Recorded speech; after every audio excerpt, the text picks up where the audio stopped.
மத்திய கிழக்கினுடைய ஒரு புகழ் பெற்ற தொடர்ந்து பேசப்பட்டு வருகிற ஒரு பகுதியாக இருப்பதுதான் ஈராக். ஈராக் என்றாலே அனைவருக்கும் நினைவுக்கு வருவது ஈராக்கினுடைய முன்னாள் அதிபர் சதாம் ஹுசைன். சதாம் ஹுசைன் எவ்வளவு தூரம் பிரபலமாக பேசப்பட்டாரோ அதே அளவுக்கு அவருடைய குறைகளும் பிரபலமாக பேசப்பட்ட காலகட்டங்கள் இருந்தது.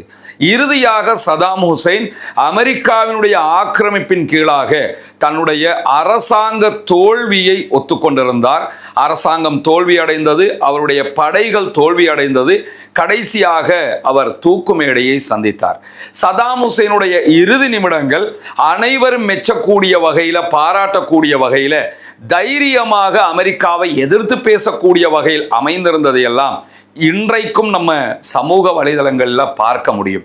அமெரிக்காவினுடைய ஒரு டம்மி கவர்மெண்ட், அமெரிக்காவினுடைய ஒரு டம்மி நீதிமன்றம் அவருக்கு மரண தண்டனையை விதித்திருந்தது. இன்றைக்கு அந்த அரசையும் காணவில்லை, அந்த நீதிபதிகளையும் காணவில்லை. இந்த நேரத்தில் அதற்கு பிறகு வந்த ஈராக்கினுடைய அரசாங்கங்கள் தட்டு தடுமாறி ஏதோ ஒரு வகையில் அரசாங்கங்களை மீள்நிலைக்கு கொண்டு வருவதற்கு முயற்சிகளை செய்து கொண்டே வந்தன.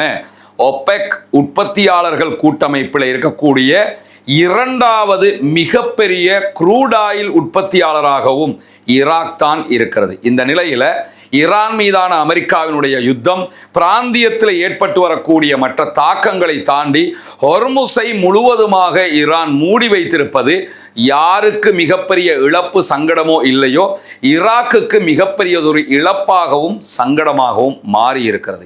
இந்த நிலையில தான் ஈராக்கிலே பொது தேர்தல் நடத்தப்பட்டது. பொது தேர்தலிலே போட்டியிட்டு வெற்றி பெற்று ஆட்சியை கைப்பற்றி இருக்கக்கூடிய அலி ஃபாலிஹ் அல் ஜெய்தி என்கிறவர் தற்போது பிரதமராக பதவியேற்று 100 நாட்களை முடித்திருக்கிறார்.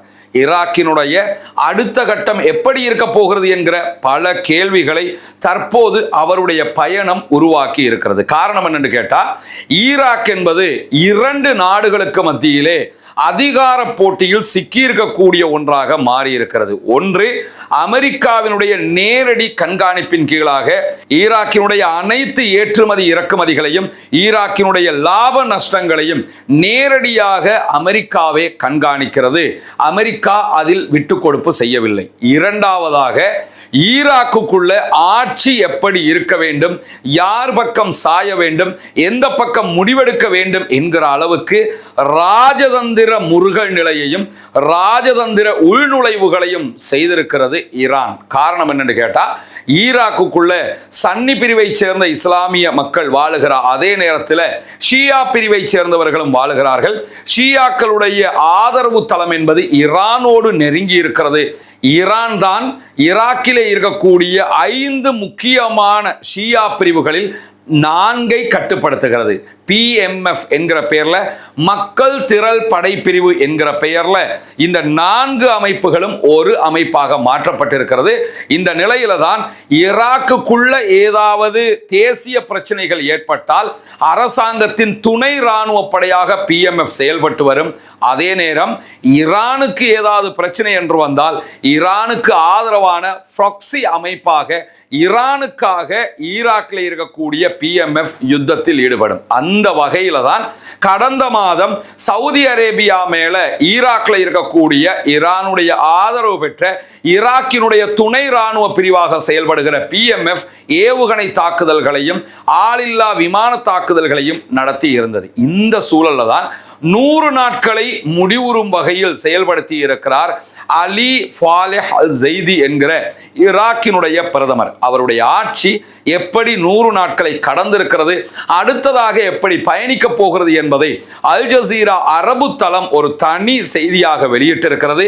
அந்த செய்தியிலே அவர்கள் குறிப்பிடக்கூடிய மிக முக்கியமான அம்சங்களே என்னன்னு கேட்டா, அலி ஃபாலிஹ் அல் ஜெய்தியினுடைய அரசு 2 முக்கியமான பிரச்சனைகளை எதிர்கொண்டு வருகிறது. ஒன்று, ஊழலுக்கு எதிரான அவர்களுடைய செயல்பாடுகள்.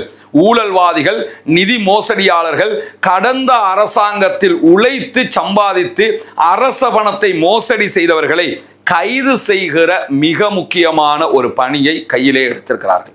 இரண்டாவதாக, எதிர்வருகிற செப்டம்பர் 30 முன்பதாக ஈராக்குக்குள்ள இருக்கக்கூடிய அரச அங்கீகாரம் பெற்றவர்களை தவிர அத்தனை பேரும் ஆயுதங்களை அரசிடத்தில் ஒப்படைக்க வேண்டும்.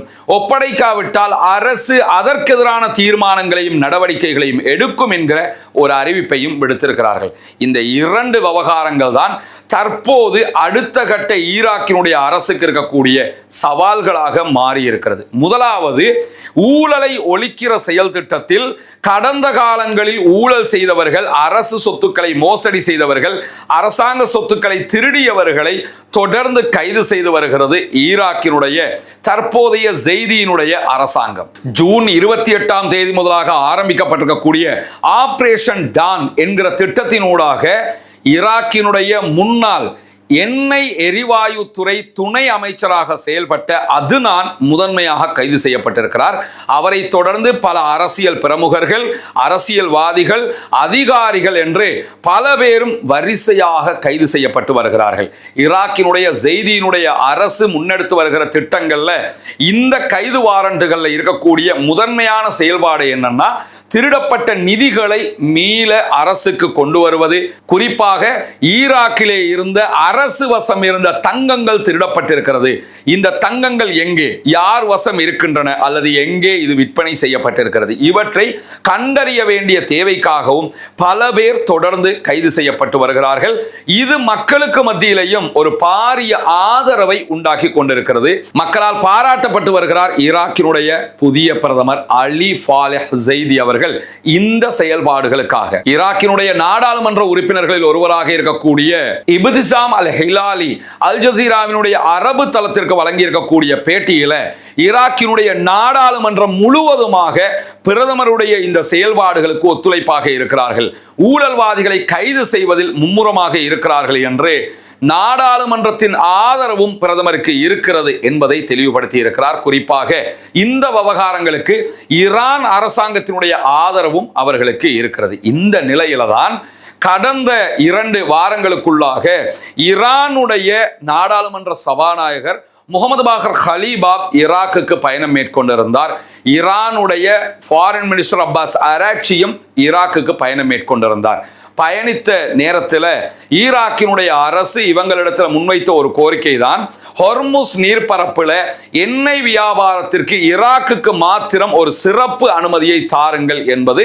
அதற்கான சிறப்பு அனுமதியை ஈரானும் ஈராக்குக்கு கொடுத்திருக்கிறார்கள். ஈராக் தாராளமாக ஹொர்முஸில் அவர்களுடைய கப்பல் போக்குவரத்தை மேற்கொள்ள முடியும், ஈரான் தாக்குதல்களை நடத்தாது. இது ஈராக்குக்கு ஈரான் செய்யக்கூடிய கைமாறாக இருக்கிறது, சலுகையாக இருக்கிறது. இதற்கு ஈராக் என்ன கைமாறை செய்ய போகிறது என்கிற கேள்வி முன்னால் இருக்கும் போதுதான் அரசாங்கத்தினுடைய படைகள் அல்லாத யாரெல்லாம் ஆயுதங்களை வைத்துக் கொண்டிருக்கிறார்களோ அவர்கள் அத்தனை பேரும் அரசுக்கே ஆயுதங்களை ஒப்படைக்க வேண்டும் என்கிற திட்டத்தை செப்டம்பர் 30 முன்பதாக நடைமுறைப்படுத்துவதற்கு ஈராக் அரசு முனைகிறது.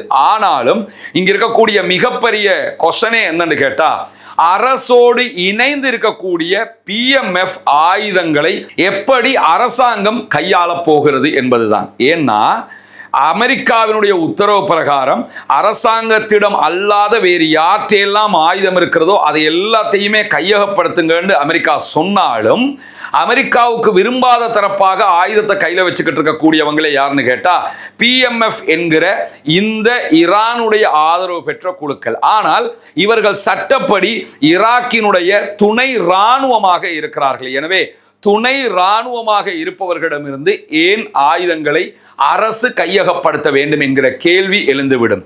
இல்லாத போது துணை இராணுவமா இவர்கள், இல்லை என்றால் ஈரானுடைய ஆதரவு பெற்றவர்களா என்பதற்குரிய தெளிவு தேவைப்படும். எனவே இதுதான் செய்தியினுடைய அரசுக்கு இருக்கக்கூடிய மிக பெரும் சங்கடமாக மாறி இருக்கிறது. 100 நாட்களை சரியாக பயன்படுத்தி இருக்கக்கூடிய அலி ஃபாலெஹ் ஸைதியினுடைய அரசு அடுத்தடுத்த நாட்களை எப்படி கடக்க போகிறது? ஈரானை பகைத்து கொண்டு அடுத்த கட்டம் நகர முடியாது, அமெரிக்காவை ஓரம் வைத்துவிட்டு செல்லவும் முடியாது. அமெரிக்காவுக்கும் நண்பனாக ஈரானுக்கும் நண்பனாக ஆயுத களைவு என்பது சாத்தியமா என்கிற கேள்விகள் தான் முன்னால் நின்று கொண்டிருக்கிறது அலி ஃபாலெஹ் ஸைதியினுடைய அரசுக்கு. தொடர்ந்து இணைந்திருங்கள். சுந்தோஸ் முகமது இம்தியாஸ் என்ற எனது யூடியூப் சேனலை சப்ஸ்கிரைப் செய்யுங்கள்.